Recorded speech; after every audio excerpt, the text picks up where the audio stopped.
안녕하세요. 친한 친구가 유튜브 사연을 듣는 것을 좋아해서 추천받았는데 너무 재미있더라고요. 저 역시 다른 분들처럼 평범하지 않은 일이 있었어요. 많은 분들께 제 이야기를 들려드리고 싶어서 글을 씁니다. 먼저 제 소개부터 할게요. 저는 40대 중반의 평범한 여자입니다. 다리만 빼고요.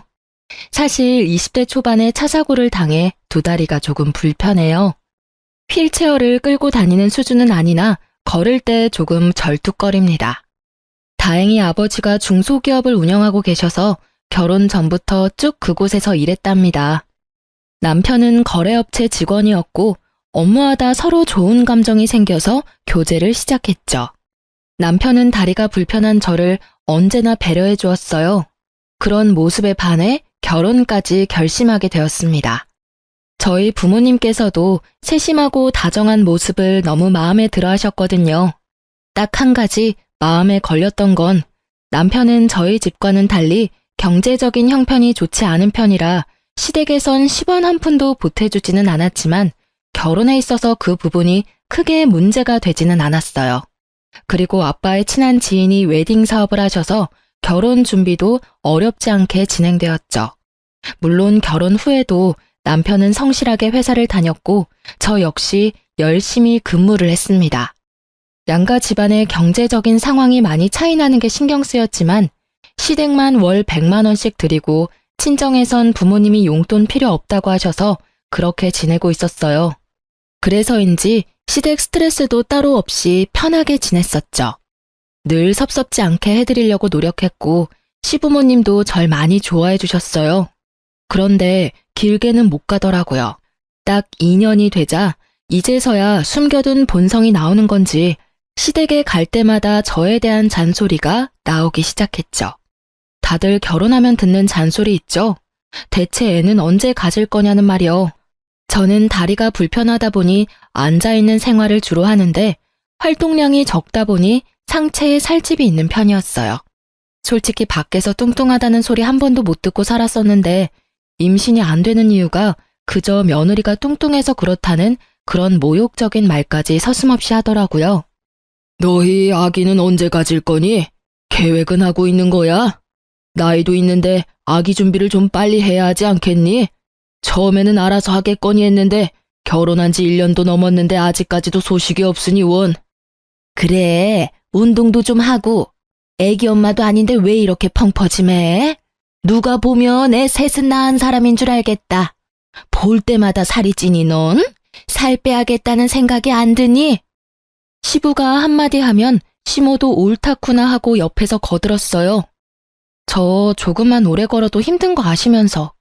그리고 오늘 옷이 펑퍼짐해서 그렇지 그렇게 살 많이 안 쪘어요. 내가 봤을 때는 옷 문제가 아니야. 다리가 좀 아프다고 운동 못하는 건 아니잖아. 너 정말 애기 안 가질 거야? 둘 다 30대도 아니고 40대야.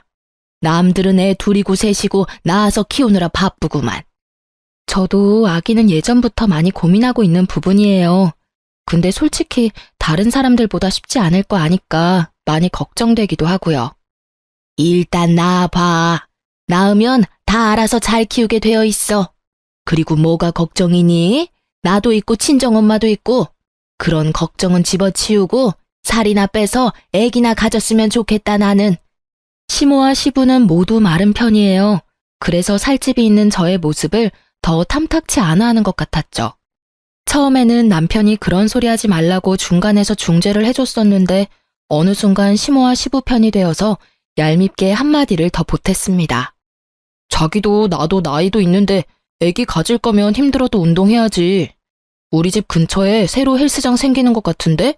등록하자. 솔직히 결혼하고 살 너무 많이 쪘어. 자기도 인정하지?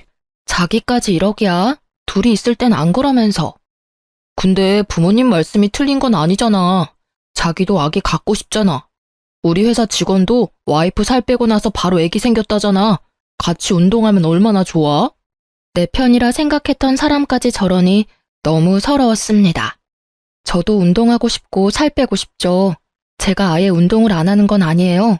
몸에 무리 가지 않을 정도의 운동은 자주 하는 편이에요. 하지만 일반 사람들보다 움직임이 적고 나이가 있다 보니 살 빼는 게 쉽지 않아요. 이렇게 얘기하면 시모와 시부는 핑계라고 핀잔만 주셨습니다. 속상하고 울고 싶었던 날이 많았지만 신우가 같이 있을 때는 좋았어요. 늘 제 편을 들어주고 대신 화를 내주었거든요.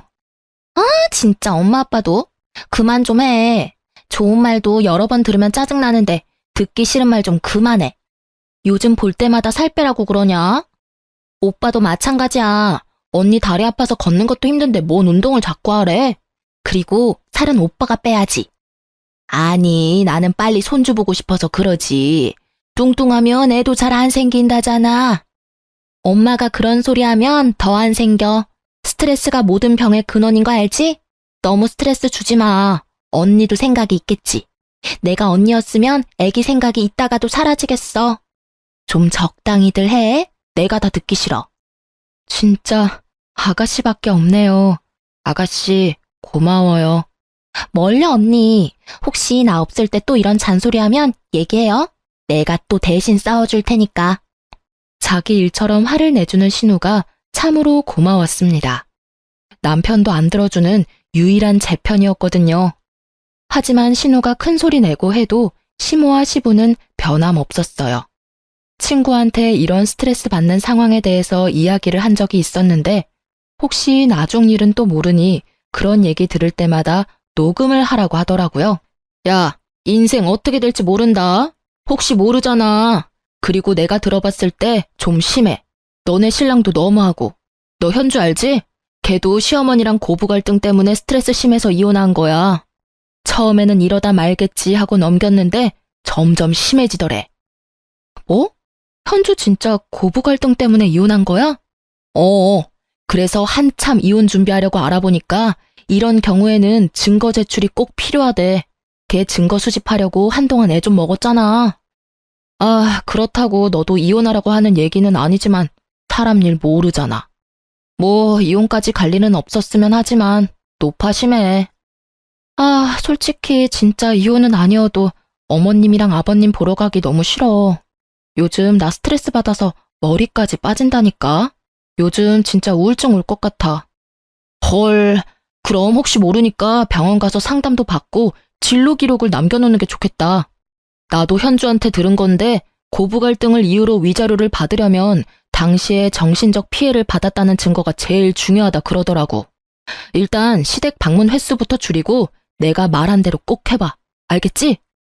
친구의 말에 굳이 녹음까지 해야 할 일인가 싶었지만 사람 일이 어떻게 될지도 모르고 대체 언제까지 계속 이러실까 싶어서 시부모에게 막말을 들을 때마다 녹음을 했죠. 그러면서도 내심 저장한 녹음 파일이 나중에 필요한 상황이 오지 않았으면 했어요. 그리고 저도 아기 갖고 싶은 마음이 컸어요. 하지만 다리도 불편하고 임신했을 때도 걱정이고 출산 후에도 걱정이었죠. 내 몸이 성치 않은데 육아를 잘할 수 있을까 하는 걱정과 두려움이 컸습니다. 남편한테도 매번 얘기했어요. 얘기할 때마다 제 마음 이해한다고 하면서도 시댁에 가면 또 태도가 달라졌죠. 늘 비수꽂는 말만 하시는 시모와 시부 때문에 시댁 가는 일이 큰 스트레스였어요. 자기야, 나 요즘 어머님이랑 아버님 보는 거 너무 힘들어. 살 빼라고 해서 그래? 그건 손주가 보고 싶으시니까. 어른들은 원래 직설적으로 얘기하잖아. 근데 나한테 너무 큰 스트레스야. 보실 때마다 그런 얘기만 하시잖아. 시댁 갈 때마다 가슴이 쿵쾅쿵쾅거린다고. 그 마음 알아? 입장 바꿔서 생각해봐.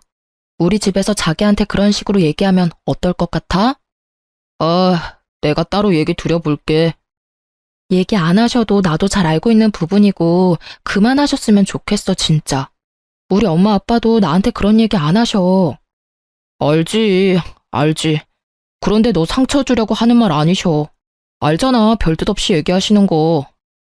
나 우리 엄마 속상할까봐 스트레스 받는 얘기 안 하고 있는데 계속 그러시면 나 엄마한테 다 얘기할 거야. 그럼 우리 집에서도 자기한테 말 곱게 나가겠어?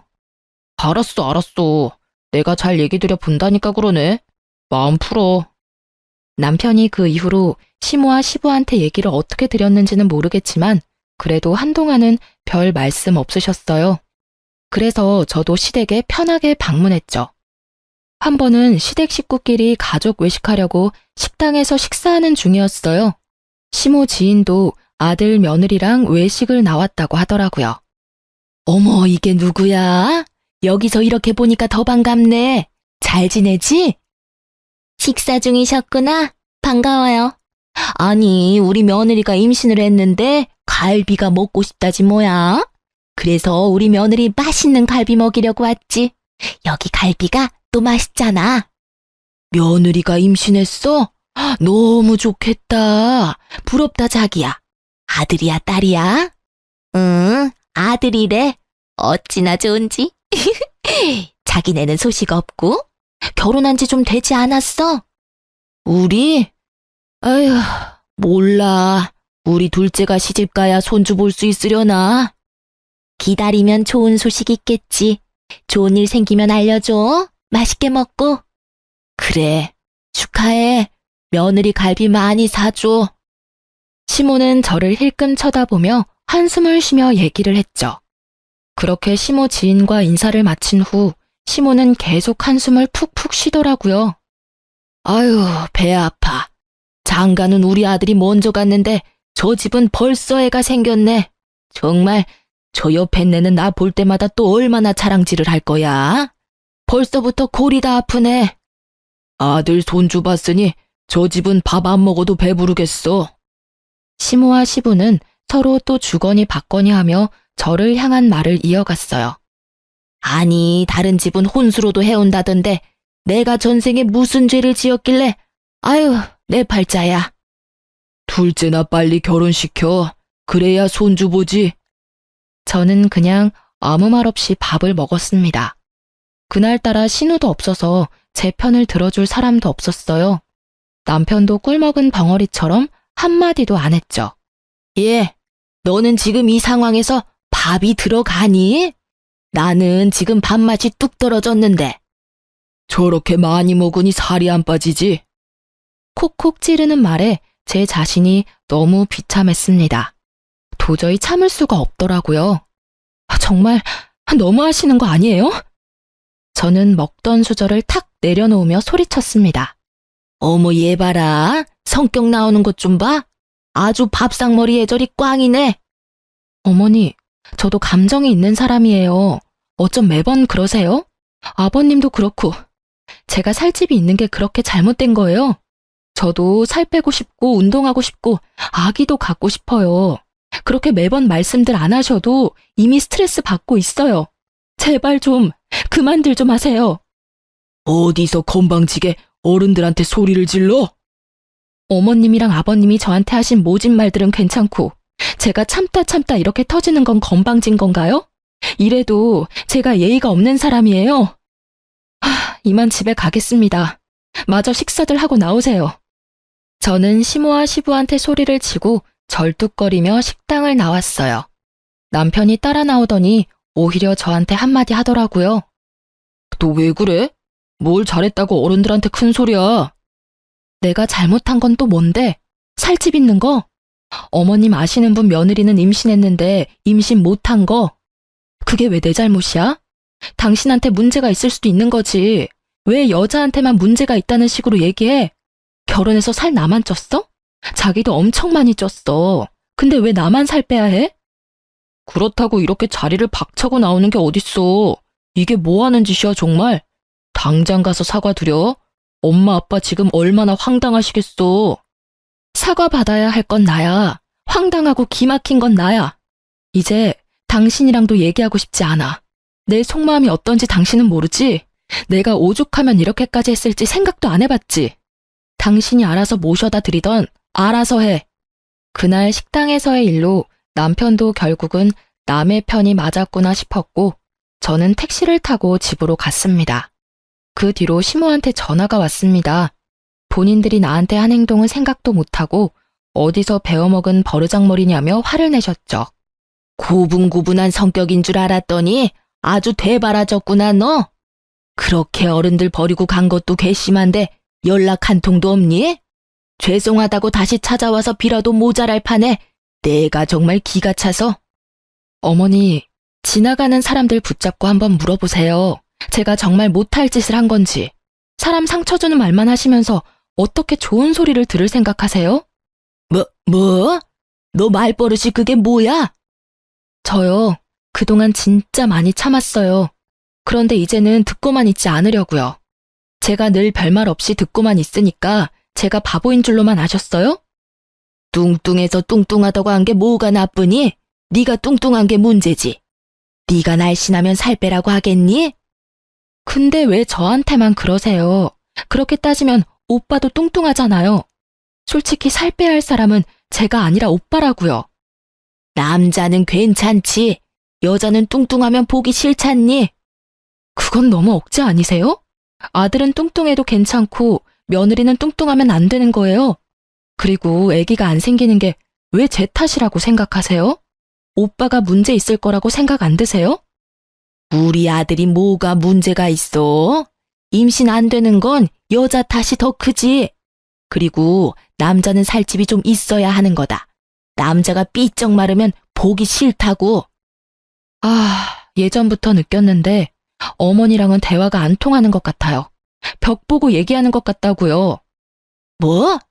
내가 살다 별말을 다 듣네. 너 말 다 했어? 네, 말 다 했습니다. 저 이제 끊을게요. 연락하지 마세요. 한동안 저는 시댁에 찾아가지도 연락하지도 않았습니다. 가끔 시모한테 전화가 왔지만 받지 않았어요. 받아봤자 또 상처 주는 말만 하실 테니까요. 남편도 바빠 야근도 많이 했고 갈 일이 있으면 남편 혼자 보냈어요. 진짜 안 갈 거야? 내가 거기서 무슨 좋은 소리를 듣겠다고 가? 어머님, 아버님이 또 나한테만 뭐라고 하실 텐데. 그렇다고 나 혼자 가? 나 혼자 가면 뭐라고 생각하시겠어? 뭐라고 생각하시던 상관없어. 당분간 만나 뵙고 싶지 않아. 우리 집이랑 아예 영 끊을 생각이야? 끊고 싶다면 끊고 싶어. 너 도대체 왜 그래? 오빠야말로 왜 그래? 내가 어떤 마음인지 몰라서 그래? 평생 안 볼 사이도 아니잖아. 몰라. 안 가. 안 갈 거라고. 알았어. 나 혼자 다녀올게. 남편도 처음에 난리를 치더니 이제는 포기했는지 자기 혼자 알아서 가더라고요. 어느 날 신우한테 연락이 와서 저녁을 같이 먹자고 하더라고요. 저는 흔쾌히 약속을 잡았습니다. 언니, 오랜만이에요. 요즘 언니가 집에 안 오니까 볼 수가 없네. 그러네요. 미안해요. 통 얼굴을 안 비쳤죠? 아니, 뭘 또 언니가 미안하대. 나 미안하다는 소리 들으려고 연락한 거 아니에요. 언니 보고 싶어서 온 거지. 대신 내가 오늘 맛있는 거 사줄게요. 뭐 먹고 싶어요? 그때 가고 싶다고 했던 그 레스토랑 갈까요?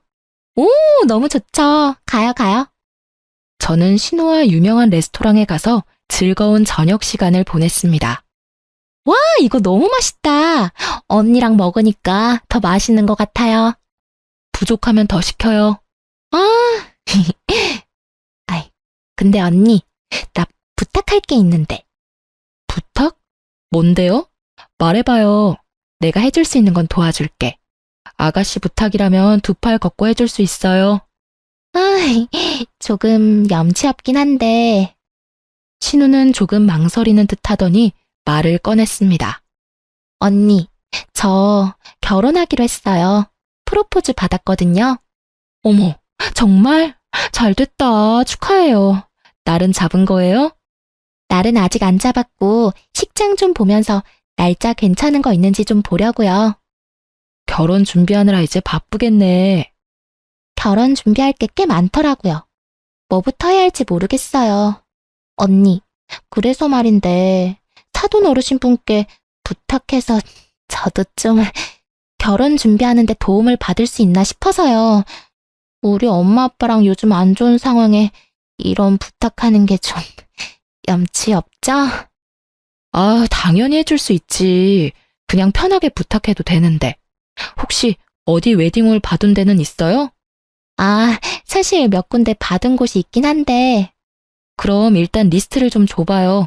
내가 아빠한테 얘기해서 전달할게요. 최대한 아가씨가 하고 싶은 곳으로 할 수 있도록 힘 좀 써볼게요. 우와, 정말요? 진짜 나 너무 든든하다. 언니, 고마워요. 그리고 미안해요. 노노, 미안해할 필요는 전혀 없어요. 이제부터 미안하다는 말 금지. 알겠어요. 이제 안 할게요. 나에게 너무 잘해주었던 신우의 결혼 소식에 저도 덩달아 기뻤어요. 흔쾌히 결혼 준비를 도와주기로 했죠. 신우가 하고 싶었던 식장이 아빠 지인이 하는 곳이어서 결혼 준비는 무척 수월했어요. 아빠 지인분도 저희 신우가 결혼한다고 하니 할인과 서비스도 많이 해줬죠. 저는 결혼식 비용을 기쁜 마음으로 제가 해주기로 했어요. 언니, 진짜 고마워요. 나 언니한테 이 고마운 마음을 어떻게 갚죠? 난 언니 결혼할 때 해준 것도 없는데 받기만 하네. 행복하게 잘 살아주면 돼요. 난 진짜 바라는 거 없어. 정말이에요. 우리 집 식구들이 언니한테 뭐라고 해도 나는 언제나 언니 편인 거 알죠? 평생 언니 편 할 거예요. 정말요? 엄청 든든하다. 고마워요. 신랑보다 더 믿음직스러워. 신우도 결혼 준비하면서 저에게 자주 연락해서 고마움을 표시했습니다. 아, 근데 언니, 저희 상견례 이번 주 토요일에 하기로 했는데 남자친구가 예약 인원을 잘못 알고 언니를 빼고 예약을 했다는 거예요. 바보같이. 아, 근데 내가 이제 알아가지고 예약을 바꾸려면 룸을 변경해야 하는데 다른 룸은 자리가 또 없다고 해서. 아가씨, 괜찮아요. 그럴 수도 있지. 뭐 저야 나중에 또 볼 텐데 저 안 가도 괜찮아요. 마음 쓰지 말아요. 아, 진짜 미안해요. 언니도 우리 식구인데 내가 너무 속상해서. 대신에 상견례 끝나고 예비신랑 따로 소개시켜줘야 해요. 내가 맛있는 거 사줄게. 당연하죠. 바로 날 잡아야지. 언니 되는 스케줄로 맞출게요. 그래요. 상견례 잘하고 와요. 아가씨, 너무 긴장하지 말고. 네, 언니 이해해줘서 고마워요. 또 연락할게요. 어쩌다 보니 상견례는 저는 빠지고 진행하게 되었지만 나중에 한번 따로 봐도 괜찮지 싶은 생각이었어요. 시모랑 시부랑 지금 사이도 좋지 않은데 신우 상견례 자리에서 저 때문에 분위기 망치고 싶지도 않았고 오히려 잘 됐다 싶었죠. 그렇게 저 없는 신우 상견례가 무사히 끝났다는 소식을 들었어요. 문득 신우 결혼식을 도와준 아빠 지인분께 감사하는 인사를 전하려고 찾아갔습니다. 안녕하세요. 대표님 계세요? 안녕하세요. 지금 잠시 미팅 중이신데 여기 앉아서 기다리시겠어요? 커피 한 잔 드릴까요? 네, 좋죠. 감사합니다. 저는 직원의 안내에 따라 예약실 테이블 자리에서 커피 마시며 대기했습니다. 조연주 신부님 올케분 맞으시죠? 네, 맞아요. 같이 오신 건 아니었구나. 네? 아, 방금 신부님 왔다 가셨거든요. 저희 아가씨가요? 무슨 일로요? 네, 신부님이 식장 스타일을 좀 바꾸고 싶다고 하시더라고요. 저는 예약실 직원분께 뜻밖의 이야기를 듣게 되었습니다. 젊은 분들이라 그런가 식장 스타일도 좀 자기 스타일대로 하고 싶으셨나 봐요. 저도 여기 근무하시면서 이렇게 하시는 건 처음 보긴 했는데. 아, 그래요? 어떻게 하기로 했는지 여쭤봐도 될까요? 하객분들 좌석을 다 없애고 스탠딩 스타일로 하고 싶다고 하시더라고요. 친척 어르신들 좌석 정도만 남겨두고 싶으시다고 하더라고요. 미국 스타일로 하고 싶다나 뭐래나. 근데 하객들 입장에서는 별로 좋아하지 않을 것 같아서 말씀드렸는데 그래도 그렇게 하고 싶다고 해서 일단 그렇게 하기로 했어요. 저는 조금 충격적이었습니다. 저에게는 별도로 그런 말은 없었거든요. 왜 굳이 불편하게 스탠딩으로 바꾸려고 할까 싶었죠. 게다가 다리가 불편한 저는 스탠딩 웨딩이라는 것 자체가 껄끄러웠고요. 아가씨 방금 나갔다고 했죠? 얼마나 됐어요? 나간 지 진짜 얼마 안 됐어요. 아마 이 근처에 계실지도 몰라요. 신우가 근처에 있을지도 모른다는 생각이 들어서 신우에게 전화를 걸었습니다. 통화 중이더라고요. 나가서 신우를 한번 찾아봤어요. 건물 기둥 쪽에서 통화 중인 신우를 발견했습니다. 어찌된 일인지 물으려고 신우한테 가고 있는데 통화 소리가 들렸어요. 엄마 말대로 했어. 근데 이거 언니한테 들키면 어떡해? 여기 언니 아시는 분이 하는 곳이잖아. 제 얘기가 들리는 것 같았고 뭔가 좋지 않은 얘기구나를 직감했죠. 조심스레 건물 뒤에 숨었고 손이 덜덜 떨렸지만 핸드폰으로 신우가 통화하는 영상을 찍고 조용히 통화 내용을 들었어요. 근데 결혼식에는 어떻게 못 오게 할 건데?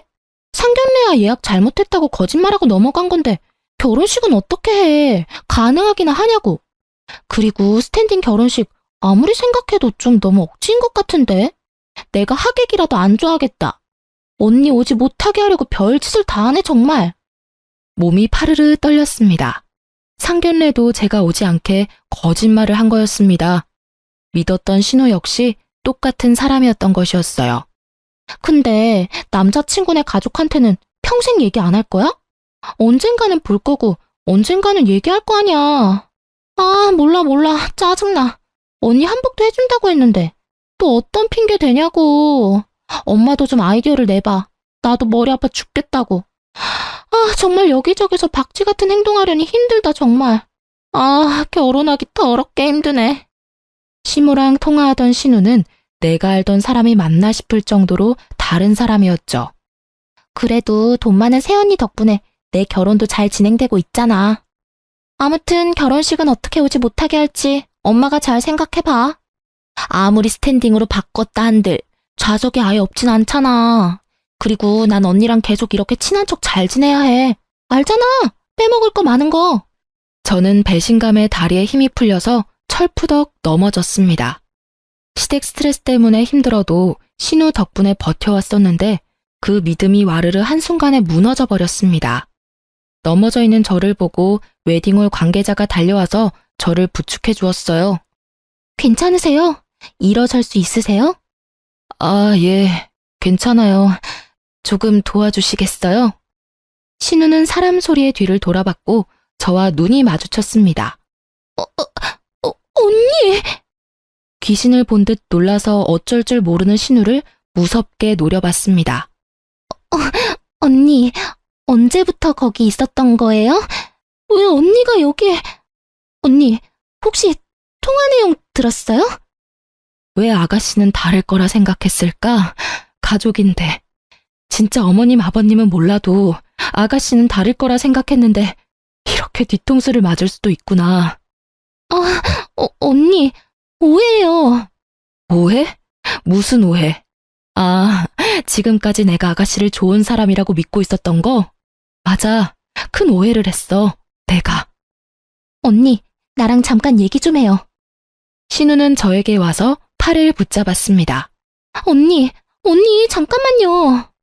저는 팔을 뿌리치며 소리 질렀어요. 이거 나요. 나는 아가씨랑 하고 싶은 말 없어요. 아가씨의 속마음이 그랬다는 거 잘 알았어요. 그 집 식구들은 내가 호구인 줄 알았구나. 내 모습이 얼마나 멍청해 보였을까. 진짜 그런 거 아니에요, 언니. 이게 내 생각이 아니라 엄마 생각이었는데. 어머님 생각이었던 아가씨 생각이었던 그건 중요하지 않아요. 언니. 저를 애타게 부르는 신우를 뒤로 하고 예약실에 들어갔습니다. 예약실에 앉아서 잠시 눈을 감고 숨을 고르면서 안정을 취했어요. 마침 미팅이 끝난 아빠 지인분이 나오셨어요. 아이고, 이게 누구야? 오랜만이네. 근데 안색이 왜 이렇게 안 좋아 보여? 아저씨, 오셨어요? 저 드릴 말씀이 있어요. 저는 아빠 지인분께 방금 들었던 내용을 얘기해드렸어요. 아니, 사람이 할 짓이야? 고마운 줄도 모르고 사람 뒤통수를 그렇게 치나? 뭐 그런 사람들이 다 있어? 내가 진짜 분통이 터지네. 좀 괜찮은 거야? 아저씨, 저 진짜 바보같이 살았나 봐요. 좋은 사람들인 줄 알고 믿었는데 하나 둘씩 비수를 꽂고 뒤통수를 치네요. 더는 참을 수가 없어요.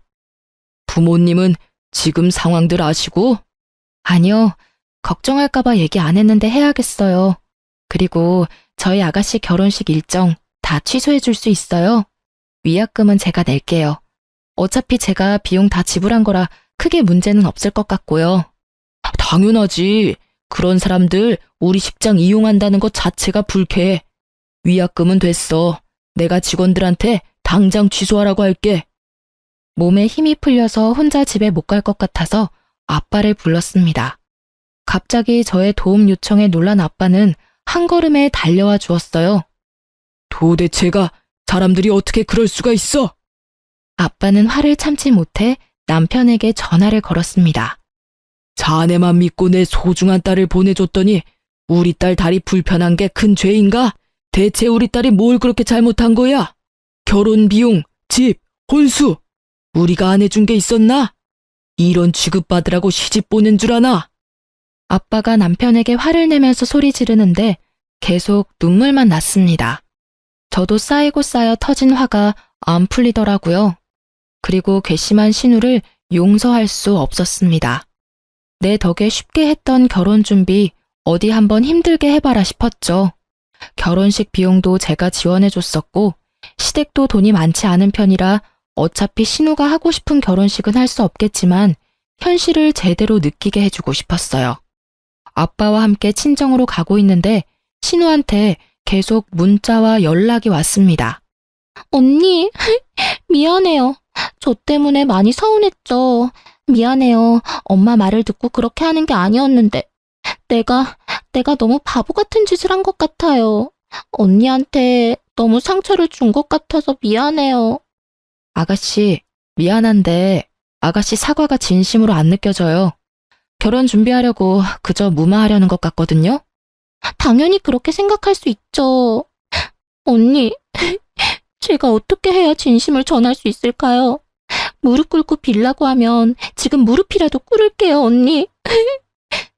무릎 꿇어봤자 뭐해요? 그 순간뿐일 텐데. 우리의 관계는 이제 끝이에요. 되돌릴 수 없다는 거 알잖아요? 울면서 미안하다고 사과하면 제가 네, 괜찮아요. 이럴 줄 알았어요? 언니, 언니만 믿고 결혼 준비했는데. 그러게, 왜 저한테 그랬어요? 속이려면 끝까지 잘 속여야지. 왜 들켰어요? 참, 웨딩홀 예약 캔슬 문자 받았어요? 혹시 못 받았나 싶어서 전해주는 거예요. 아가씨, 그 웨딩홀에서 결혼 못해요. 언니 제발 한 번뿐인 결혼식이잖아요. 언니가 도와주면 안 돼요? 우리 집 사정 언니가 잘 알잖아요. 내가 왜 아가씨를 도와줘야 해요? 나는 어머님, 아버님보다 아가씨가 더 미워요. 때리는 시모보다 말리는 신우가 더 밉다던데 그 말이 맞네요. 겉으로만 위해주는 척 했던 건데 내가 바보 같았지. 이제라도 알게 돼서 얼마나 다행인지 몰라요. 이제 나는 할 말 다 한 것 같으니까 끊을게요. 번호 차단할 거니까 그렇게 알아요. 저는 신우의 번호를 그대로 차단해 버렸습니다.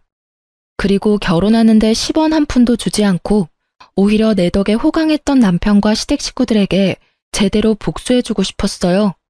예전에 친구 덕분에 틈틈이 모았던 증거들과 신우 통화 영상을 들고 정신과를 갔습니다. 이혼 준비를 위해 찾아가긴 했지만 언젠가는 한번 진료받고 싶기도 했어요. 마음의 상처가 깊었고 우울감이 많았었거든요. 엄마도 제 얘기를 듣고 같이 울어주고 위로해 주었습니다. 우리 딸이 시댁에서 그런 취급받는 것도 모르고 네가 뭐가 뚱뚱하다고. 정말 엄마 너무 화가 나.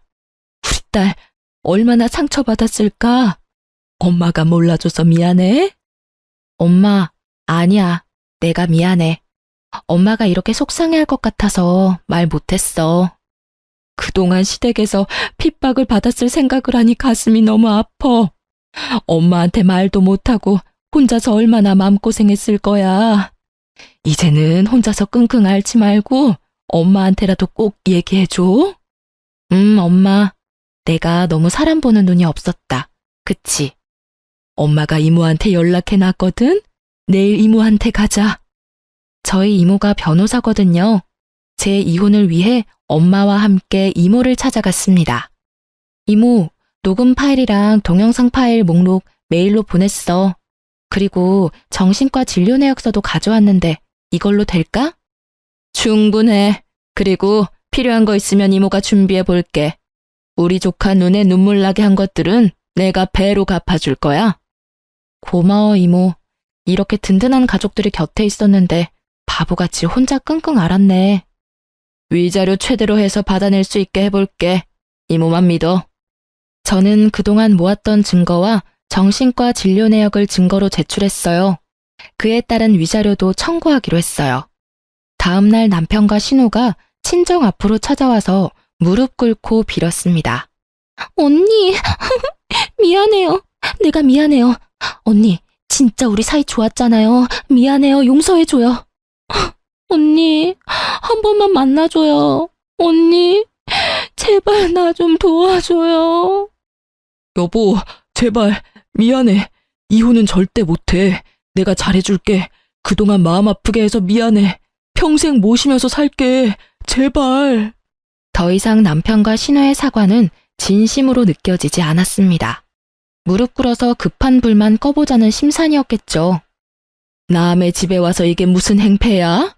꼴도 보기 싫으니 썩 꺼져. 계속 이렇게 소란스럽게 하면 경찰 부를 거니까 당장 가. 어머님, 민경이 집에 있죠?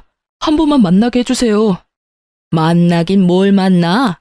무슨 낯짝으로 여기까지 찾아와? 진짜 소름 끼치는 집안이네. 내 딸한테 큰 잘못을 했으면 죗값은 달게 받아야지.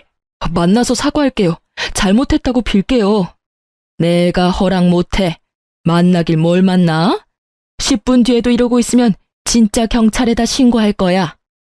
저는 만나고 싶지 않아서 집안에만 있었고 시끄러운 소리에 화가 난 엄마가 밖에 나가서 한마디 했습니다.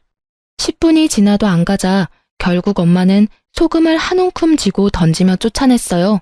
염치라는 게 없는 건지 그 다음 날은 시모까지 찾아와서 문을 두드리더라고요.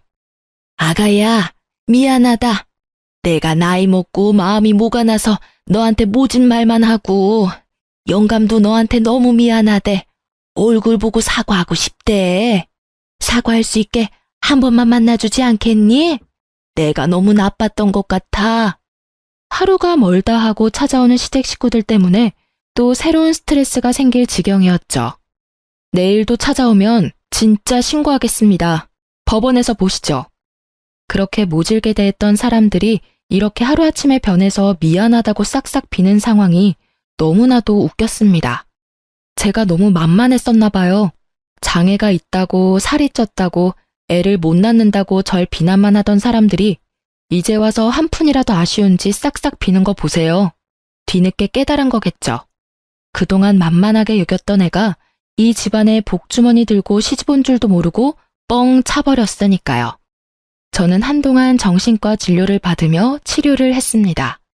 솔직히 나아질 줄 몰랐는데 의사 선생님과 깊은 대화를 통해 다시 내면의 안정을 찾았어요.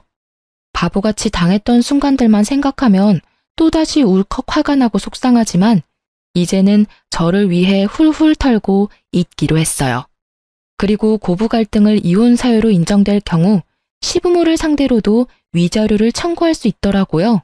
중간에서 중재 역할을 제 역할을 하지 못한 남편과 시가 사람들 모두에게 위자료를 청구하였고 친구 덕분에 열심히 모은 녹음 파일과 변호사 이모 덕분에 위자료도 최고 수준으로 받아냈고 이혼도 무사히 했습니다. 증거를 수집하라고 했던 친구는 다시 만나 거하게 한턱 쏘면서 감사의 인사도 전했죠. 신혼집으로 지냈던 집은 저희 아빠 명의여서 전 남편은 그대로 쫓겨났고요. 갈 곳이 없는 전 남편은 시댁으로 들어갔다고 들었습니다. 저희 아빠 회사 거래업체 직원이었던 전 남편은 보기 좋게 회사에서 잘리기까지 했죠. 그놈 잘렸단다. 그놈 때문에 회사가 너무 시끄러워져서 권고사직 처리했다더라. 아까 대표한테 전화 왔었어. 그리고 아마 업계에 소문 돌아서 비슷한 업종으로 취직하기는 어려울 거야. 못된 놈들. 싸대기를 한 대 날려줬어야 하는데 못해서 그게 후회되네. 그러게 나도 한 방 날려줄걸. 왜 그 생각을 못했지? 그리고 대표한테 얘기 들어보니 그놈 자식 일 못하고 답답해서 직원들이 엄청 싫어했다더라. 일머리도 없었나 봐. 대표가 아주 잘 걸렸다 싶어서 바로 자른 거라고 하더라고. 에휴, 우리 딸내미 이젠 속상할 일 없으면 좋겠어. 혼자서 속이 새까맣게 탔을 생각하니 아빠 가슴이 무너진다. 그래도 아빠 잘 만난 덕분에 이렇게 다시 행복해졌잖아. 고마워, 아빠. 전 신우는 결국 웨딩 업체를 예약하지 못했다고 들었어요. 하고 싶었던 업체들은 이미 예약을 할 수 없는 상태였고 사실 결혼 비용도 만만치 않았기 때문에 쉽지 않았을 거라 생각해요. 위자료도 지급하고 전 남편도 회사에서도 잘렸고 없는 형편에 꽤 타격이 컸을 거예요. 저 덕분에 순탄하게 결혼 준비를 하다가 와장창 무너져버린 전신우는 결혼 준비를 다시 시작하다가 매일 트러블이 나서 싸우고 결국 집안 싸움까지 가서 결국 파혼했다고 합니다. 게다가 그 동네에서 다리 불편한 며느리 괴롭히다가 이혼당하고 둘째 딸 결혼까지 파혼당했다는 소문이 났다고 해요. 한동안 꽤 손가락질 받았다고 합니다. 자업자득이죠. 최근에 들은 소식으로는 시댁이 살고 있던 집이 전세 계약 만료일이 되었는데 집주인이 이런저런 말들로 자기 집 거래에 문제 생길 것 같다고 계약 연장 안 해줘서 전전긍긍하고 있다고 해요. 아마 그 동네에는 소문이 쫙 퍼져서 다른 동네 저렴한 곳 찾아서 들어가겠죠. 이제는 제 사람들이 아니라 별로 관심도 없지만 말이에요. 이혼 후 저는 재활치료를 다시 받고 있어요. 몸에 물이 안 가는 운동도 다시 시작했습니다. 한동안은 스트레스 받아서 운동도 못했거든요. 식단도 빡세게 제대로 해서인지 최근 몸무게를 재어보니 3kg나 빠졌더라고요. 그리고 제가 다니던 아빠 회사는 잠시 휴직한 상태입니다. 제가 엄마를 닮아서 손재주가 좋은 편인데 작은 핸드메이드 제품을 만들어서 인터넷에 팔아보려고 준비하고 있어요. 지금은 판매 승인 대기 중이랍니다. 새롭게 다시 시작할 생각을 하니 두근거리고 설레어서 즐겁습니다. 잘 되면 아빠가 공방도 차려준다고 하셔서 정말 열심히 해볼 생각이에요. 요즘은 스트레스도 안 받고 운동도 열심히 하고 제가 하고 싶은 걸 해서 그런지 꽤 건강해진 느낌이랍니다. 그래도 여유 있는 저희 집 덕분에 결혼 준비도 이혼 준비도 어렵지 않게 했던 것 같아서 부모님께 늘 감사한 마음을 가지고 있어요. 이제 겨울이 얼마 남지 않은 느낌이에요. 오늘은 바람이 꽤나 차더라고요. 몸이 아프고 난 후 더욱 뼈저리게 느끼는 거지만 건강이 최고인 것 같아요. 제 이야기 들어주셔서 감사합니다. 모두들 아프지 마시고 건강하세요. 행복한 하루 되세요.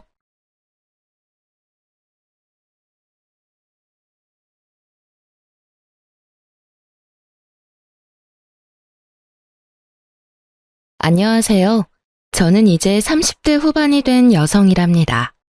저와 잠시 인연이 닿았던 어떤 사람들에 대해 오늘 이야기를 해드리려고 해요. 남편과 저는 만남이 많은 배드민턴 동호회에서 만나게 되었어요. 남편이 먼저 적극적으로 접근해왔죠. 남편은 두 형제 중 맏아들이라고 했어요. 동생은 일찍이 캐나다로 이민을 갔다고 하더군요. 저는 엄마 아빠 슬하에 단 하나밖에 없는 외동딸이었고요. 결혼할 당시 남편은 대학을 나와서 이름만 대면 알만한 회사의 사원이었고 저는 고등학교를 나와서 취직하게 된 작은 기업에 이직 없이 계속 다니고 있던 중이었어요. 남편은 반듯한 외모에 착실해 보이는 사람이었답니다. 우리는 빨리 연인 사이로 발전했고 서로에 대해서 이런저런 이야기를 터놓는 사이가 되었죠. 남편의 아버지는 튼실한 사업체를 운영하시는 분이었고 그리고 집도 강남에 있는 넓은 아파트에서 살고 있다고 했어요. 사실 남편의 이런 집안 사정에 대해 들었을 때 저는 어쩔 수 없이 약간 주눅이 들었어요. 왜냐하면 저는 고졸 직장인에 저희 아버지는 택시기사로 평생을 보내오신 분이었기 때문이었죠. 약간 주눅이 든 것은 사실이지만 저는 저희 집 형편이나 아버지의 직업에 대해서 당당했답니다. 아버지는 정말 성실하게 세상을 살아오신 분이었어요. 저와 엄마는 그런 아버지 덕분에 아주 부유하지는 않아도 남루하지 않게 살 수 있었죠. 아무튼 시쳇말로 조건이 좋은 사람이 고졸의 집안 사정도 아주 평범한 저에게 적극적으로 접근해오니 약간 의외라는 생각도 들었어요. 하지만 진실하게 접근해오는 이 사람이 마음에 들었답니다. 사귄 지 약 1년쯤 되었을 때 남편이 제게 프로포즈를 했죠.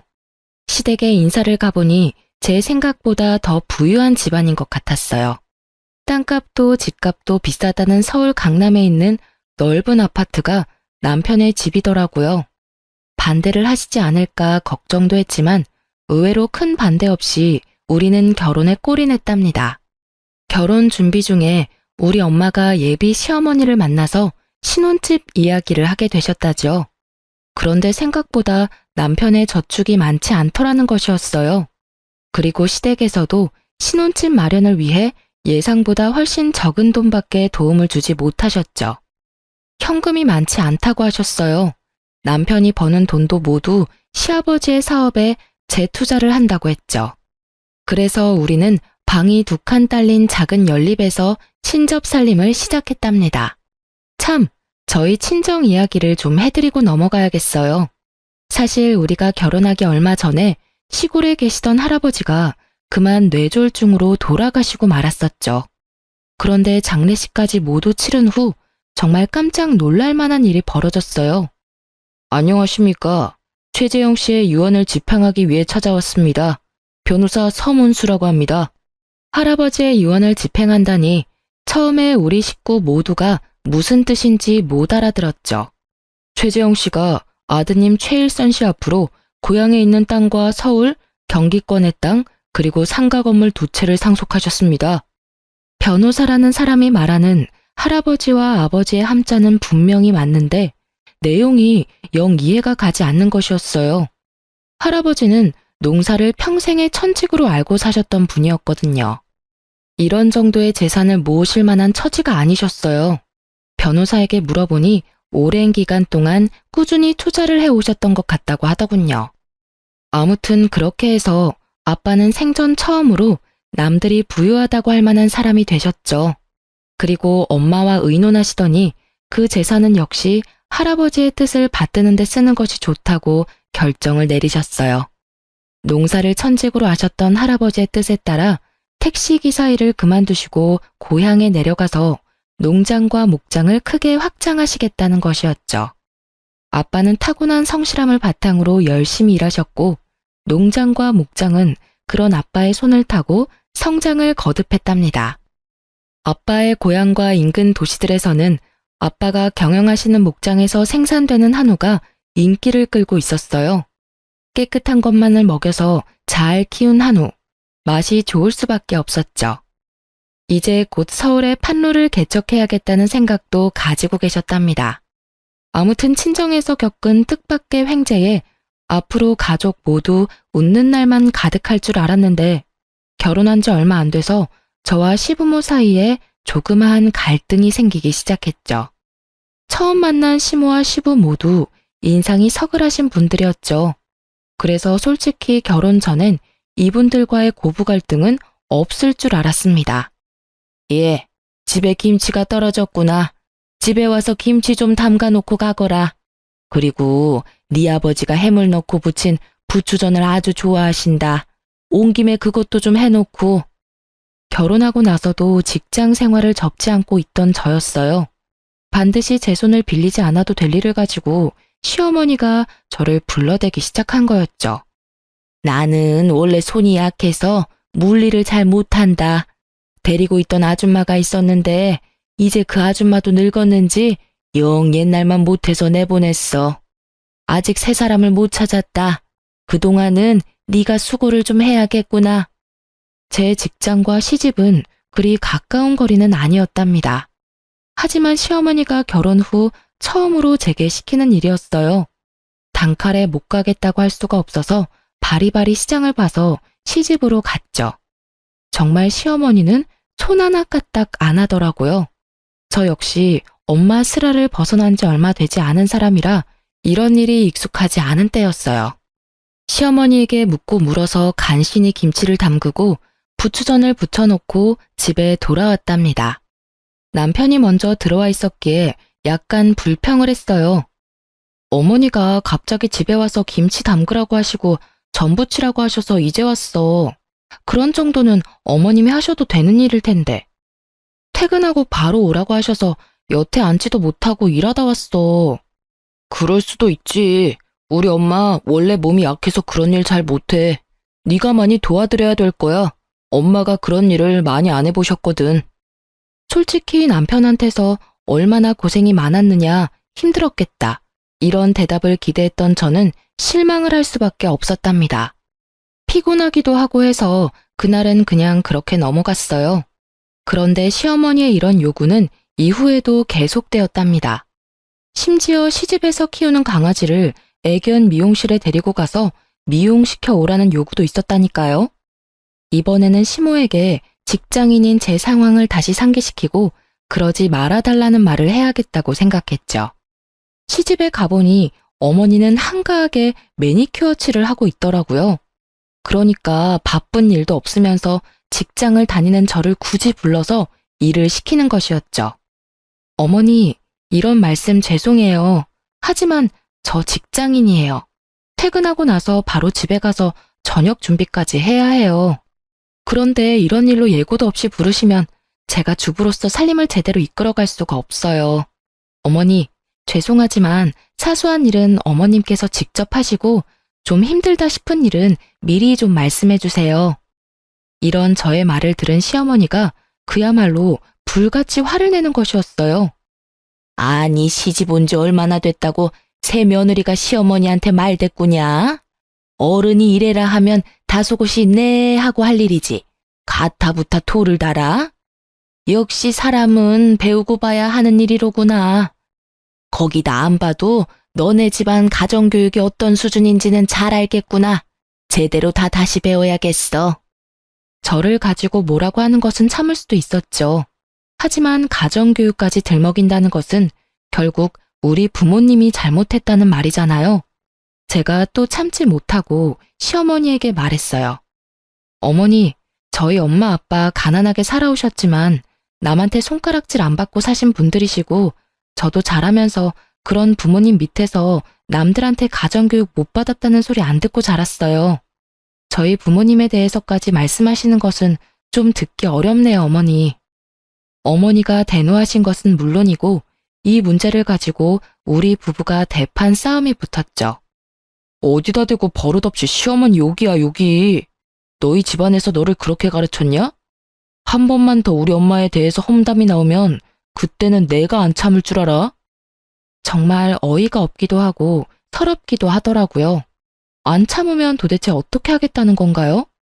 그날 밤 우리는 처음으로 큰 방과 작은 방에서 따로 잤답니다. 그리고 아침에 밥도 먹지 않고 각자 출근해버렸죠. 그리고 저녁에 퇴근을 해보니 남편이 이미 퇴근해 있더라고요. 자기 벌써 퇴근한 거야? 왜 이렇게 일찍 퇴근했어? 나 그 회사 그만둬버렸어. 내 능력에 비해서 월급을 적게 주는 것도 마음에 안 들고 사실 하는 일이 그다지 적성에 맞지도 않았어. 뭐? 그렇다고 인원도 없이 회사를 그만두면 어떻게 해? 우리 집 수입이 절반으로 줄어드는 일이잖아. 적금 크게 들어놓은 것은 다 어떡하고? 남편은 이런 저의 타박에 귀찮다는 듯이 TV 볼륨을 키워버리더라고요. 사실 남편의 이런 말을 들었을 때는 좀 힘이 들어서 조퇴 정도 한 것이려니 생각을 했었죠. 그런데 다음날 아침이 되어 남편을 깨우니 짜증을 내는 것이었어요. 자기는 자는데 깨우는 것을 제일 싫어한다나요? 그러고는 정말로 출근을 안 하더라고요. 정말 황당하기 이를 데 없었죠. 결혼하고 나서 아직 첫 월급도 가져다 주기 전이었어요. 며칠을 그런 식으로 빈둥거리기에 제가 일을 찾아야 하지 않겠느냐고 잔소리를 시작했죠. 일을 찾기는 할 텐데 모바일 게임 쪽으로 좀 생각해 보려고. 그러다 보니 최신형 컴퓨터가 필요한데 말이야. 장인어른한테 컴퓨터 최신형으로 하나 사달라고 부탁 좀 드려봐.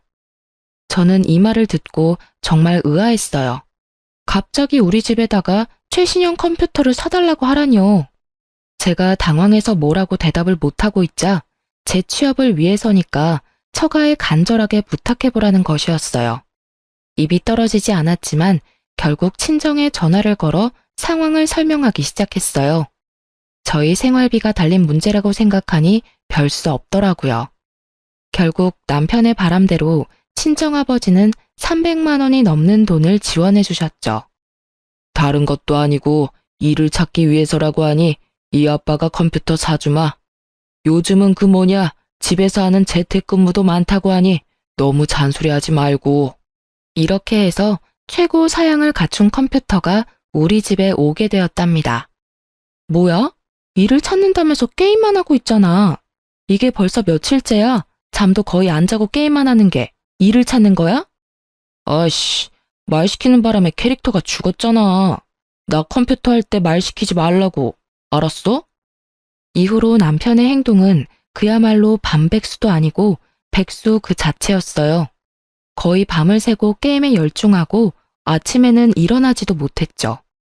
제가 조금 일찍 퇴근을 하는 날이면 그 시간까지 자고 있기도 했어요. 밤과 낮이 완전히 바뀐 생활을 하고 있었고 먹는 것도 컴퓨터 책상까지 갖다 바쳐야 먹더군요. 남편은 이런 식으로 한 계절을 다 보내고 있었어요. 늦가을, 이제 조금 있으면 또 한 해가 가겠죠. 이제는 아이 가질 생각도 해야 할 텐데 남편은 마치 오늘만 살고 내일은 안 살 사람처럼 행동하더군요. 그러던 중 시집에서 또 전화가 걸려왔죠. 가뜩이나 남편 때문에 짜증이 나 있던 저는 정말 전화를 받기가 싫더라고요. 보나마나 또 뭔가 자신이 직접 할 수 있는 일을 저에게 시키려는 시어머니의 전화가 거의 틀림없었으니까요. 그치만 어른이 부르시니 시댁으로 가보았죠. 예, 이번에는 김장을 좀 많이 담가야겠다. 네 시아버지 사업 때문에 손님도 많이 오실 테고 지난 해에는 내가 친척 집에서 많이 얻어다 먹어서 이번에는 좀 갚아줘야 한다. 100포기만 담가라. 어머니, 설마 김장 100포기를 저 혼자 하라는 말씀은 아니시죠? 친척분들 중에서 도와주실 분이라도 오시나요? 김장 100포기가 뭐 그리 대단한 일이라고 도와줄 사람까지 찾고 그러니? 옛날에는 200포기, 300포기도 담고 그랬다. 어른 말에 또 토달지 말고 재료 주문은 내가 다 해두었으니 오는 대로 100포기 담가 놓고 가거라.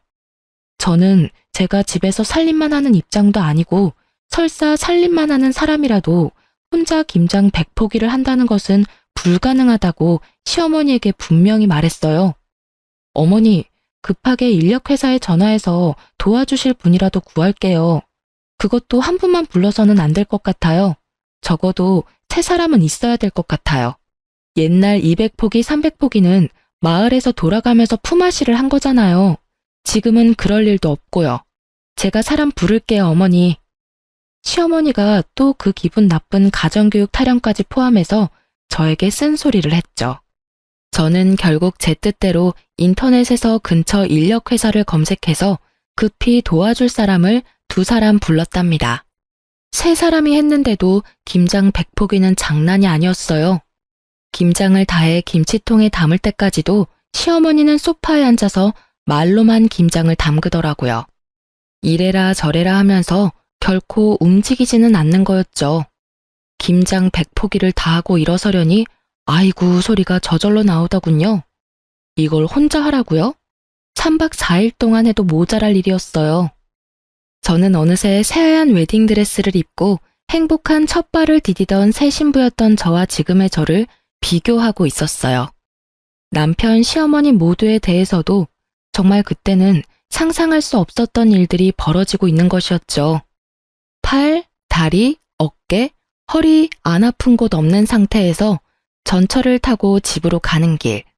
어쩌다 주머니에 손을 넣어보니 인력회사의 용역비를 카드로 긁고 받은 꾸깃한 영수증이 손끝에 잡히더라고요. 그냥 종이 한 장일 뿐인데 그걸 보니 마치 제 결혼 생활이 이렇게 꾸깃꾸깃해지는 것 같다는 생각이 들더군요. 사람들이 보지 않도록 창 쪽으로 얼굴을 바싹 기댔어요. 눈물이 몇 방울 흘러 바닥으로 떨어졌죠. 시간은 오밤중, 전철 안에 사람도 거의 없었어요. 안고 싶었지만 눈물이 남들에게 보일까 봐서 굳이 서서 울었답니다. 그리고 집에 돌아와 보니 한참 남편이 활동할 밤 시간이었어요. 컴퓨터 게임을 하는 시끄러운 소리가 온 집안에 진동을 하고 있더군요.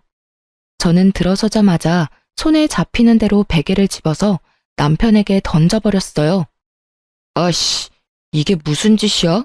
어디서 늦게 들어와선 행패야 행패가. 나 컴퓨터 할 때 방해하지 말랬잖아. 저는 남편의 등을 아주 펑펑 두드려 패주었어요.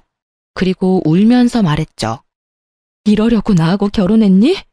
이렇게 백수로 게임이나 하고 놀고 싶어서 나더러 너 먹여 살리라는 얘기였어? 그리고 너네 집 식모살이 하라는 얘기였냐고. 미쳤어? 갑자기 또 왜 이래? 먹여 살렸으면 1년을 먹여 살렸어, 2년을 먹여 살렸어. 고작 몇 개월 일 개발하겠다는 사람한테 이게 무슨 짓이야? 개발 같은 소리 하지 말라고 하고는 다른 방으로 들어가서 문을 쾅 닫아버렸어요. 그리고 지하철을 타고 오면서 조금씩만 울었던 울음을 다 울었죠. 엄마 아빠가 너무나 보고 싶고 저를 눈에 넣어도 안 아플 듯 귀여워해 주시던 할아버지도 너무 보고 싶었어요. 이렇게 제 결혼 생활이 엉망진창으로 꼬여가던 중에 그래도 제게 기쁜 일이 하나 생겼답니다. 그것은 아빠가 서울에 오실 일이 많아졌다는 것이었어요. 아빠가 한우에 서울 판로를 찾고 계셨는데 아주 유능한 유통업자 한 분을 알게 되셨다는 것이었죠. 일을 시작한 지도 오래된 사람이었는데 그동안 공급을 받던 공급자와 최근에 공급 계약이 끝난 상태였대요. 이 유통업자가 고향에 직접 내려와서 생산 과정을 모두 까다롭게 체크하고 맛도 보고 가더니 아빠와 공급 계약을 맺고 싶어 한다는 것이었어요. 아빠도 물론 이 사람이 얼마나 많은 판로를 가지고 있는 사람인지 꼼꼼히 알아보셨죠. 믿어도 좋을 사람이라는 판단이 서셨던가 봐요. 그래서 이 김 사장이라는 유통업자와 아빠가 계약을 맺었고 이제 우리 한우가 본격적으로 서울로 진출을 하게 된 것이었죠. 따라서 아빠의 서울 일이 많아졌고 저는 아빠를 좀 더 자주 뵐 수 있었죠. 이 녀석아, 왜 이렇게 여유였어? 회사 다니랴 살림하랴 바빠서 그런 거냐? 그리 힘들면 회사를 그만두는 것도 생각해 보려무나. 마르긴요. 요 며칠 속이 좀 안 좋아서 밥을 좀 적게 먹었더니 그렇게 보이나 봐요. 회사를 그만두긴요. 언제부터 다닌 회사인데요. 굳이 저를 보겠다고 같이 올라오신 엄마가 말씀하시더군요. 자식에 대한 부모의 마음이라는 것이 얼마나 깊고 예민한지 그 말 한마디에 눈물을 훔치고 말았습니다. 너 김서방하고 사이에 무슨 일이 있지? 아니면 아이가 들어섰던가? 내 보기엔 아이가 들어선 건 아닌 것 같고 무슨 일인지 어서 이야기해봐라. 저는 엄마의 말에도 역시 아니라고 고개를 저었지만 그러는 사이에 제 눈에 어느새 눈물이 한두 방울 고여 있었나 봐요. 그걸 엄마가 또 놓치지 않고 보신 것이었어요. 엄마가 저를 계속 다그치셨죠. 결국 눈물이 터져버렸고 그간 있었던 일들을 모두 이야기할 수밖에 없었답니다. 엄마 아빠, 나 어떡하면 좋아요? 김서방이 일할 생각을 전혀 안 해요. 게임 개발한다고 컴퓨터 사주신 걸로 그냥 게임에만 빠져 있어요. 그리고 시어머니도 애초에 생각했던 그런 분이 아니에요. 제 얘기를 다 들으신 엄마는 계속 울먹이는 저를 다독이셨어요. 아마도 김서방이 회사를 그만둔 지 얼마 안 돼서 허해서 그럴 수도 있다는 말씀이셨죠. 아빠 역시 그런 말씀을 하시더군요. 그렇다면 얼마나 좋겠어요.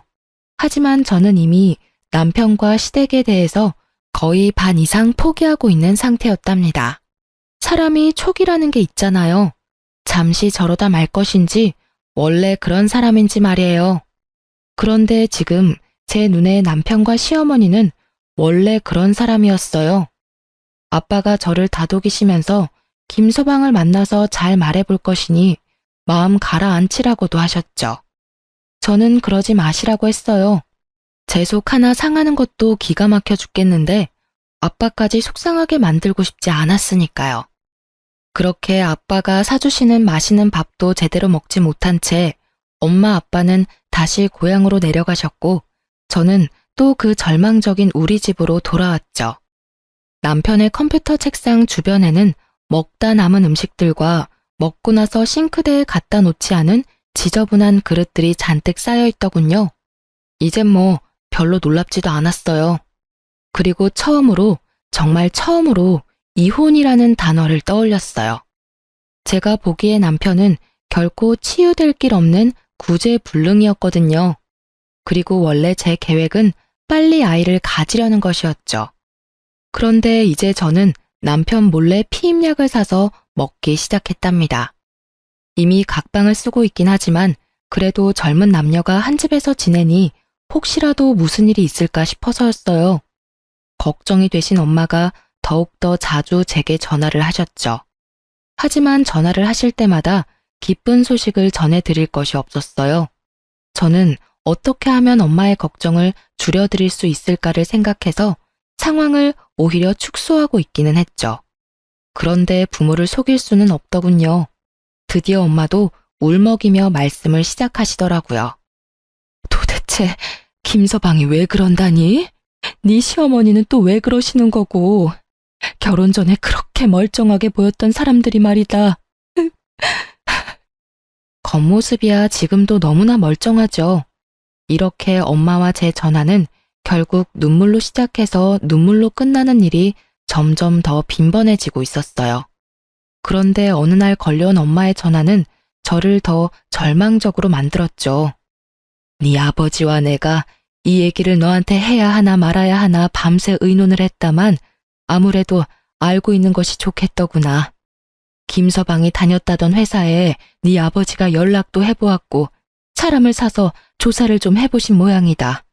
그런데 그런 사람은 그 회사에 없었다고 하더라는구나.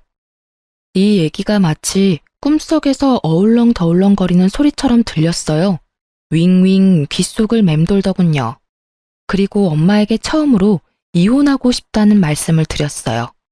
엄마도 단호하게 마음을 먹었던지 이제는 울지 않으시더라고요. 그리고 아버지가 한우 공급일로 그 김 사장이라는 유통업자를 만나러 곧 서울에 가실 것이니 만나 뵙고 자세한 이야기를 들으라고 하셨죠. 아빠가 서울에 오자마자 저를 먼저 찾아주셨더라고요. 그 김 사장이라는 사람과는 굳이 사업 때문이 아니라 서로 고맙게 해준 것에 대해 술 한 잔씩 하려는 것이니 아빠하고 얘기를 좀 많이 하자는 말씀이셨어요. 아빠는 그날 유통업자 김 사장을 만나시고는 우리 집에 와서 주무셨어요. 남편의 그 꼴도 모두 보셨죠. 장인어른, 저 편의점 하나만 인수하게 해주세요. 정말 열심히 일해서 수연이 고생 안 시키겠습니다. 평상시에 일에 대한 생각이 없던 사람이 편의점을 차려주면 갑자기 일 생각이 생긴다든가? 그런 이야기는 내 생전 들어보질 못했네. 하다못해 밤에 대리운전이라도 하게. 안 사람 혼자 고생하고 있는데 왜 못한단 말인가? 자네 오토바이도 잘 탄다면서? 퀵서비스 일도 요즘은 꽤 보수를 주는 것으로 알고 있네. 아빠는 남편의 본색을 너무나 잘 꿰뚫어보고 계셨죠. 사실 아빠만큼 사람에 대한 이해가 깊은 분이 어딨겠어요. 반평생을 택시기사로 지내오신 분이었어요. 세상에 안 만나본 인간 부류가 없으시겠죠. 아마 거의 웬만한 철학자 못지 않으실걸요? 아빠가 돌아가시고 나서 남편의 표정이 아주 볼만하더군요. 아빠가 나가신 현관문을 뚫어져라 째려보고는 제가 듣고 있는데도 불구하고 자린고비 영감이라며 비난을 쏟아내기 시작했죠. 더 이상 싸우고 싶지도 않고 해서 그냥 놔두고 나와서 혼자 거리를 걸어 다녔어요. 그렇게 생각 정리한 다음 집에 들어와서 남편에게 단호하게 말했죠. 우리 이혼해. 자기하고 살고 싶은 생각이 없어. 아니, 자기라는 사람에 대한 희망이 없어. 그 어떤 기대도 없고. 이런 상태에서 결혼 생활을 지속하는 것은 자기나 나한테 도움이 안 돼. 우리 이혼하자. 남편이 갑자기 실실 웃기 시작하더라고요. 웃는 얼굴에 침 못 뱉는다는 말이 있지만 그 웃는 얼굴에는 정말 침이라도 뱉어주고 싶더군요. 감정이 앞서는 걸 간신히 참고 조용히 남편의 대답을 기다렸어요. 이혼? 내가 왜 이혼을 해? 내가 뭘 그렇게 크게 잘못했는데? 바람을 피웠어. 그렇다고 마누라를 두들겨 패기를 했어. 아니, 고작 일 몇 개월 쉬고 있다고 이혼을 하면 세상에 이혼 안 한 사람 없을걸? 나 절대 이혼 못해. 그런 와중에 시어머니가 저를 또 호출하더군요. 전화를 받아보니 이번에는 집에 손님들이 오시기로 했다며 저더러 손님 대접을 요구하기 시작했어요. 정말 가고 싶지 않았지만 강요하다시피 오라고 하는 데에는 어쩔 수가 없더군요. 남편 꼴이 보기 싫어서 아주 일찍 집에서 나왔죠. 시집의 약속 시간보다 거의 1시간이나 빨리 도착하게 되었어요. 예, 너 이 시간에 웬일이니? 너 1시간이나 더 있어야 오기로 했었잖아. 아유, 우리 나중에 얘기해요. 우리 며느리가 너무 일찍 와서 말이에요. 이걸 어쩌나? 시어머니가 마침 어떤 손님과 얘기를 나누고 있었어요. 그런데 시어머니가 눈에 띄게 그 손님을 자꾸 밖으로 밀어내려고 하는 거였어요. 아유, 왜 이렇게 사람을 밀어요? 하던 얘긴 마저 해야지. 재계약 문제 어떻게 할 건지 아직 말 안 끝냈잖아. 집 재계약할 거예요? 아니면 나갈 거예요? 이분이 이게 다 무슨 말씀일까? 재계약이라뇨? 무슨 말씀을? 집? 재계약? 그러니까 뭔가요? 이 집이 재계약의 대상이 되는 그런 집이란 말인가요? 직감적으로 저는 이 집 역시 시집의 자가가 아니라는 것을 알아챘답니다. 집주인으로 보이는 사람이 떠밀려서 문 밖으로 내쫓기다시피 나가기에 제가 얼른 그 사람을 따라 나갔어요. 시어머니가 뒤에서 발을 동동 구르고 있더라고요. 그 집주인으로 보이는 사람에게 제가 며느리라서 어차피 재계약을 하시려면 제가 보증금을 도와드려야 한다고 거짓말을 했죠. 거짓말이라는 것을 정말 안 하고 사는 사람이었는데 필요한 순간이 되니까 그것도 술술 나오더라고요. 그 사람의 말인 즉 보증금 7천만 원, 월세 300만 원에 새들어 살고 있다는 것이었어요. 사실을 확인하고는 시댁으로 다시 들어갔죠. 역시 또 시아버지의 사업에 재투자를 해야 해서 집을 팔아서 이렇게 됐다며 제가 먼저 물어보지도 않았는데 술술 설명하는 것이었어요. 그놈의 재투자는 무슨 만병통치약인가요? 무슨 일이 있을 때마다 튀어나오니 말이에요. 어머니, 사시는 곳도 강남 아니면 못 사시겠던가요? 하긴 저희 집에서 농사지어 올려보내신 음식물 쓰레기 봉투에서 발견한 적도 많이 있었어요. 서울에서는 구하지도 못할 음식들이었다고요. 제가 서러워서 말씀드리지 않고 넘어갔지만요. 그랬어요. 저희 집에서 농사 지은 것들이라고 제가 시집에 가져다 주니 시어머니가 그대로 쓰레기 봉투로 직행시키더군요. 제가 얼마나 마음이 아팠던지요. 그때 시어머니가 말하기를 강남 백화점에 식품관만한 곳은 없다고 했었죠. 어머니, 훨씬 더 많은 사람들이 다른 곳에서 건강하게 살고 있어요. 도대체 한 달에 300만 원씩이나 월세를 주면서 강남에 사셔야 하는 이유가 뭔가요? 다른 곳에 가셔서 건강하게 사는 사람들하고 어울려 보세요. 서울 변두리나 경기권에 가면 정말 하루하루 성실하게 벌어서 착실하게 저축해 자기 집 마련하는 사람들이 얼마나 많은데요. 당장 집 빼서 이사하시고 마음 편하게 사세요. 그게 대다수 사람들이 사는 방식이에요. 아시겠어요? 아유, 싫다 얘. 우리는 여기 아니면 못 살아. 다른 데는 다 구질구질하다. 여기가 명실공히 대한민국에서 제일 살기 좋은 곳이야. 지나다니는 사람들을 봐라. 때깔이 다르지 않니? 너도 여기서 몇 개월만 살아봐. 그 촌스러운 때깔이 확 벗겨질 거다. 정말 이놈의 시집은 구제불능이었어요. 어떻게 이렇게 제대로 속아 넘어갈 수가 있었을까요? 저는 이제 바로 저라는 사람을 마음속에서 실컷 때려주고 있었답니다. 지질이 병신, 어떻게 이렇게 속아 넘어갈 수가 있어? 도대체 어떻게 그렇게 사람을 모를 수가 있어? 할 수 있는 모든 자책의 소리들이 제 마음속을 다 거쳐갔어요. 그리고 집에 들어와서는 그 사실을 알게 된 것조차 남편에게 말할 필요도 없다고 생각했고 그냥 방구석에서 옷도 갈아입지 않은 채로 구겨져 잠이 들고 말았죠. 남편은 여전히 이혼을 거부하고 있었고 저는 아름아름 변호사 사무실을 찾아다니고 있을 즈음이었어요. 아빠가 서울에 오셨더라고요. 아빠가 서울에 오시는 일은 김 사장님을 만나러 오시는 일이 대부분이었죠. 그런데 아빠가 집으로 오지 않으시고 밖에서 만나자고 하시더군요. 어차피 김 사장하고 약속이 있어서 왔으니 우리 딸 맛있는 거 사주려고 하신다고요. 나가보니 어떤 일식집의 방이었어요. 제가 들어가니 그 김 사장님이라는 분이 아직 계셨어요. 제가 일을 방해했나 싶어서 얼른 다시 나오려 했죠. 아이고, 나갈 것도 없어요. 따님, 아버님하고 얘기 다 끝났어요. 듣던 대로 아주 참하게 생겼네요. 그럼 저는 이만 물러갈 테니 부녀간의 얘기 많이 나누세요.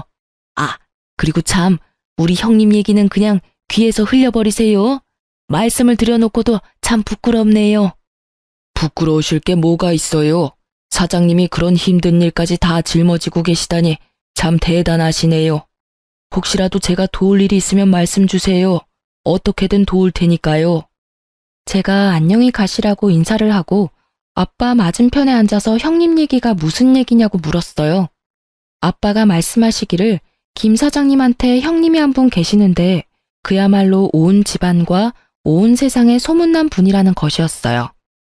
있지도 않은 사업체 사장을 사칭하면서 특허증을 위조해서 투자자를 유치하기도 하고 일평생을 그런 식으로 세상을 산다는 거야. 그걸 김 사장이 다 수습하고 다닌다는구나. 집안이 다 그 모양이고 둘째 아들놈 하나만 멀쩡하대. 둘째 아들이 아주 가족을 떠나서 이민을 가버렸다지.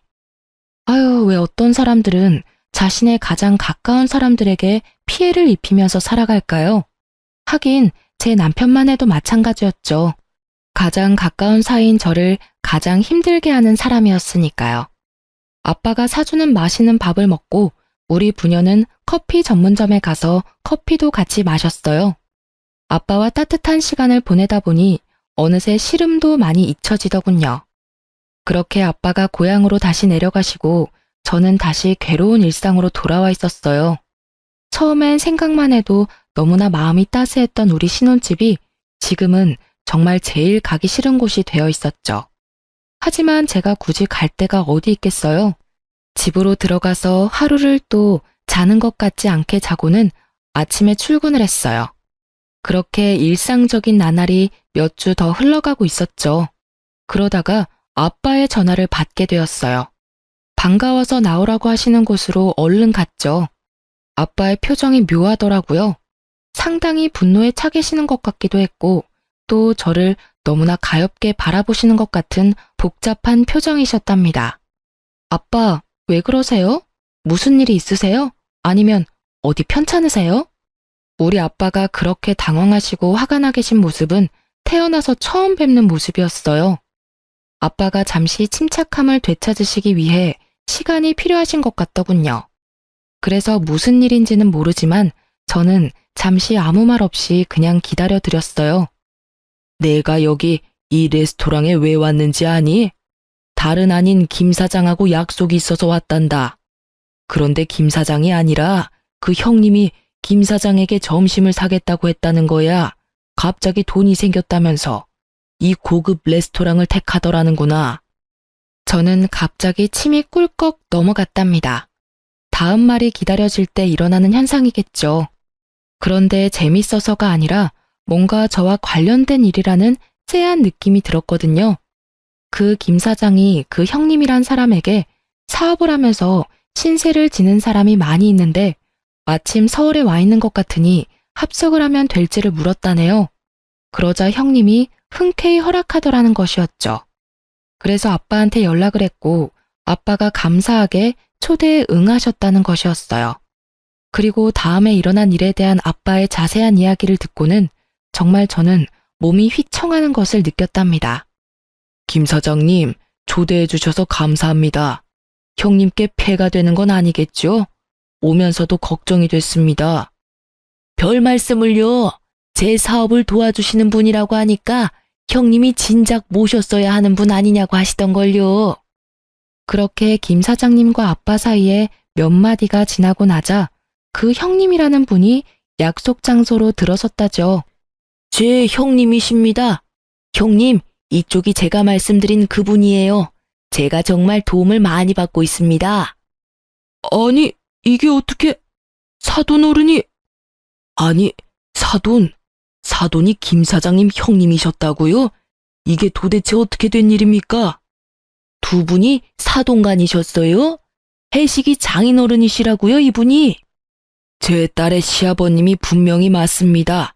그러니까 제 사위의 아버지가 되시겠지요.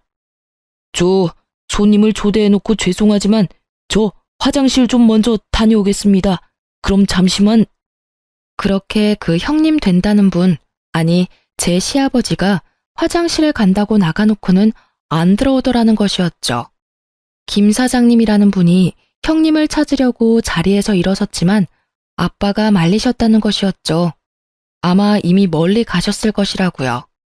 어떻게 이런 일이 생길 수 있는지 곰곰이 생각해봤는데 김 사장님이 마침 유행성 질병에 걸려 조카의 결혼식에 참석할 수가 없었다고 말했대요.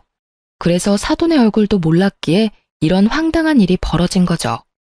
더 이상 놀랄 것도 없다고 생각했었는데 아빠가 겪으셨을 그 황당함을 생각하니 눈물이 솟구치더라고요.